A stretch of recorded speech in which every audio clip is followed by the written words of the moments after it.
আসসালামু আলাইকুম। Hybrid automobile workshop থেকে আপনাদের সবাইকে স্বাগতম। তো আজকে আমাদের এই ভিডিওতে প্রতিদিনের মতোই হুন্ডা ভেজেল হাইব্রিড গাড়ি দেখতে পাচ্ছেন। তো আমরা মূলত হুন্ডা ভেজেল হাইব্রিড গাড়িগুলো নিয়ে বেশি কাজ করে থাকি। তো দেখতে পাচ্ছেন হুন্ডা ভেজেল হাইব্রিড গাড়িটার আমরা গিয়ার বক্সটি নামিয়েছি। আসলে হুন্ডা ভেজেল হাইব্রিড গাড়িগুলোর মূলত একটি প্রবলেম, সেটা হচ্ছে ডুয়েল ক্লাস প্রবলেম। আসলে এটাই বেশি প্রবলেম হয়। এই যে দেখতে পাচ্ছেন ডুয়েল ক্লাসটি।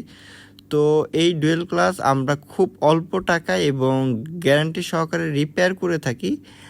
যাদের হুন্ডা ভেজেল হাইব্রিড গাড়ি রয়েছে এবং যারা নতুন হুন্ডা ভেজেল হাইব্রিড গাড়িগুলো কিনতেছেন, তারা অবশ্যই হুন্ডা ভেজেল হাইব্রিড গাড়িগুলোর ডুয়েল ক্লাসগুলো যারা রিপেয়ার করতে চাচ্ছেন, তারা অবশ্যই আমাদের সাথে যোগাযোগ করতে পারেন। আমাদের নাম্বার দেওয়া থাকবে এবং আমাদের ঠিকানা হচ্ছে বারিধারা যে ব্লক সাউথ পয়েন্ট স্কুলের সাথেই। এবং সাসপেনশনের কাজ যারা করাতে চাচ্ছেন, তারা অবশ্যই যোগাযোগ করবেন। সাসপেনশনের কাজ আমরা খুব অল্প টাকায়, আসলে যতটুকু মালামাল দরকার ততটুকু দিয়ে আমরা কাজগুলো করে থাকি এবং যেগুলো রিপেয়ার পসিবল সেগুলো রিপেয়ার করে থাকি। আসসালামু আলাইকুম।